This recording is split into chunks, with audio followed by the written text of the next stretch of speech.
So Richard, news on the flood insurance front. Obviously, the legislation was voted in to change and revert back, but there's been some questions about it, the implementation of all the, kind of reversion back to the old FEMA plans. What's going on with that?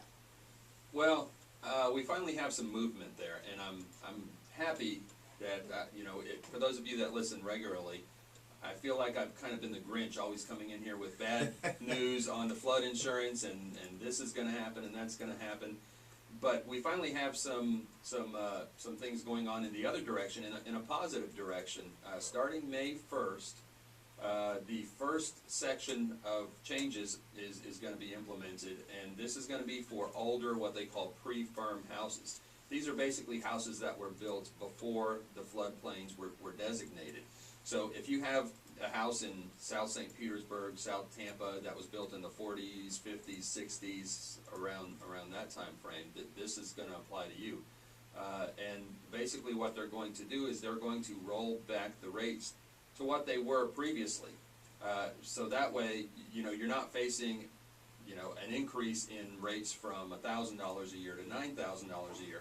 Your rates are going to be rolled back to the previous subsidized rates, and then over the years they're going to slowly implement increases so that they get to what they feel is a fair price in their eyes. So ultimately, it's a short-term, fix to the problem, but long-term, rates are still going to go up. Right. Long-term. So I think what we were talking about before in the break was how this is an opportunity for a lot of people out there that own homes in flood zones that we're going to just get socked by what's going on. Mm-hmm. To have a few-year window where they got an opportunity where they might want to think about selling. Right. Keep in mind that the National Flood Service's goal is ultimately to get those rates to the non-subsidized rates, which are the higher rates. Ones.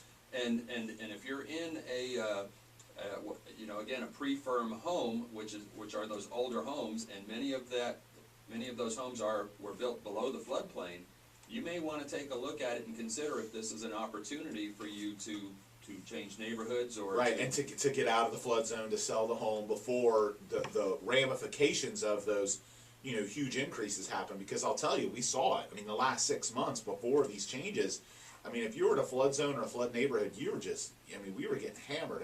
Right. Now again, let me kind of explain that a little bit. If you were talking about multi-million-dollar homes, didn't impact it much, because quite frankly, those folks have enough money to where it really doesn't matter. Well, not only that, but those houses, those multi-million-dollar houses use different construction than a small 1,000 square foot home built in the 60s. So we were running into the homes priced around, the average, or up to $500,000 or $600,000, and even a little higher, but stuff on the beach, stuff close to the beach, small homes that were on great lots or great water, mm-hmm. That were not built up, that were low elevation, and those were the ones where you were seeing, we had a client in Reddington Shores who was literally across the street from the beach. And they called us about selling their home. They're on ground elevation. So mm-hmm. their house isn't built up, and theirs was going from like $2,000 to like $17,000, a little 2,000 square foot house.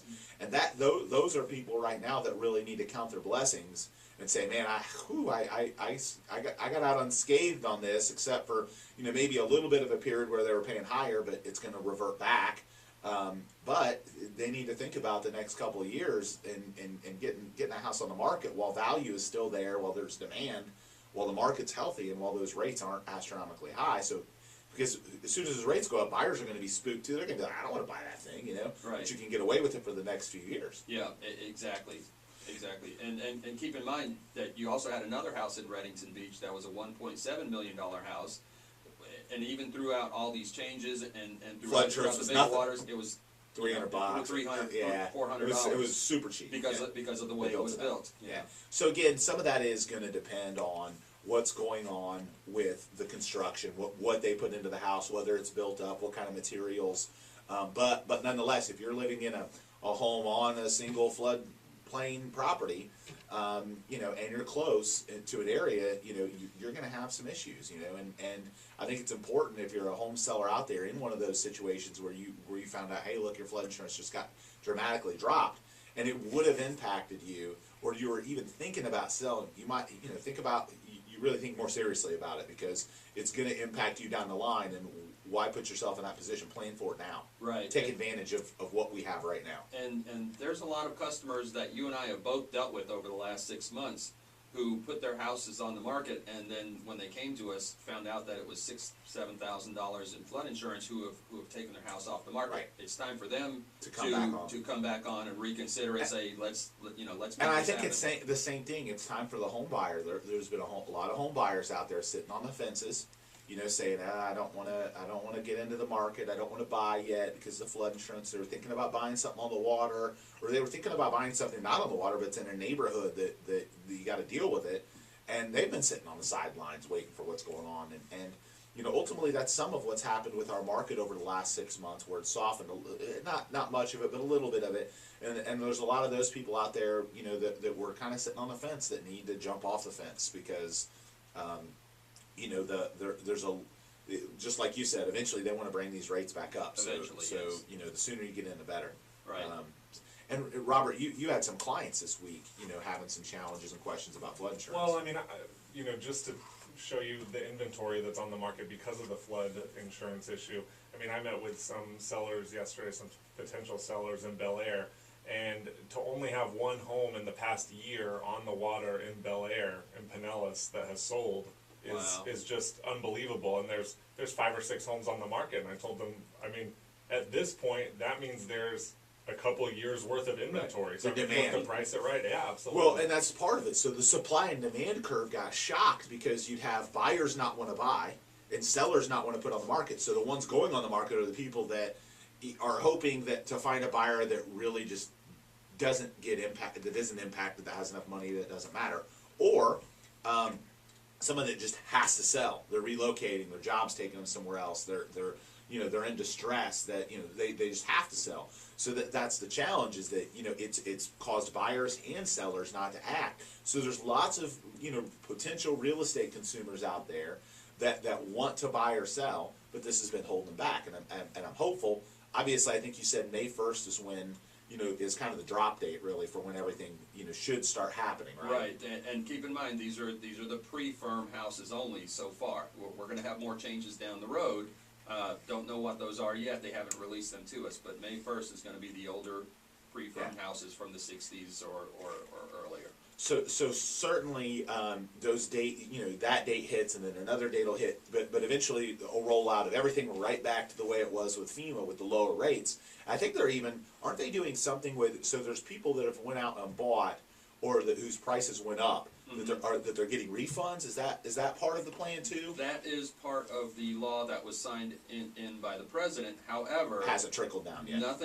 Everything we have, and I've got documents right here, and I was reading them, before we got started, and they are very specific that we haven't rolled out how we're going to do the refunds yet, and that'll come down the road, but we haven't determined exactly how we're going to do that yet. So again, you're listening to the Duncan Duo Real Estate Show. If you got questions, you can call us at the numbers in the studio, 990-9352 in Hillsborough, or 461-9352 in Pinellas. Again, that's 990-WFLA, or 461-9352, either 813 or 727-461-9352. And then toll free, 855-970-WFLA. Again, it's 855-970-9352. The 855 number is our phone number. You can call us anytime we aren't on air. So if you have a real estate question, you don't want to air it in front of thousands of people, but you just want to get some advice, you can call us on that number pretty much any time of day, any day of the week. So, so on the flood insurance front, it's an opportunity right now that people have to take advantage of, because it is a short window. There were a lot of people that were retirees on fixed incomes that this flood insurance thing was just going to demoralize. And what I'm afraid will happen is too many of them will procrastinate and wait a few years and think that the rates are going to stay low forever before they take action and sell their home to somebody who will be able to take that hit. And ultimately, those are the people right now that need to be calling us to sell their home. Exactly. I can't emphasize enough that in the end, the National Flood Service's goal is to get those rates back up to those unsubsidized, levels, which basically means that eventually this house is going to pay the $6,000, $7,000, $8,000 in flood insurance. just not immediately and not overnight and not right now. So Right, which is great because I mean ultimately what they were doing is immediately saying, okay, the only people that can live in this neighborhood now have to be wealthy.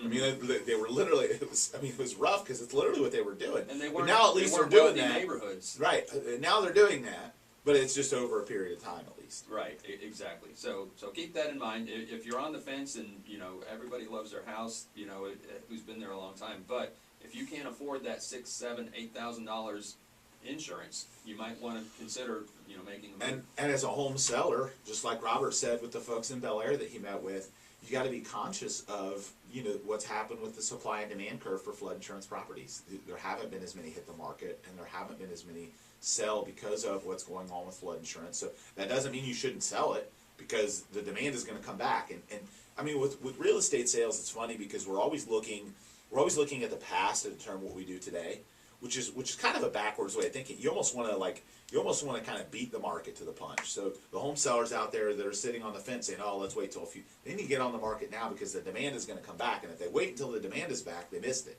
They waited too late. So certainly you have to be conscious of it in pricing, that the demand isn't there quite yet.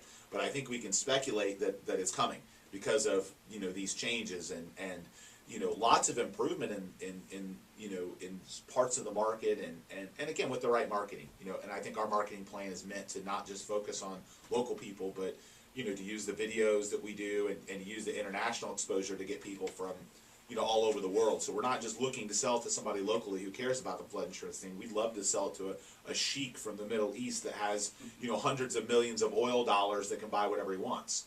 And our videos have done that. Not necessarily to a sheik, but they've captured millionaires outside of the country that have bought our listings for cash. And that's a beautiful thing. That's certainly something we'll continue doing for our clients. So again, you're listening to the Duncan Duo Real Estate Show. If you've got a question, again, you can call us. We'll take your questions after the break. 990-9352 in Hillsborough, 461-9352 in Pinellas, or toll free 855-970-WFLA. We'll be back after a quick break.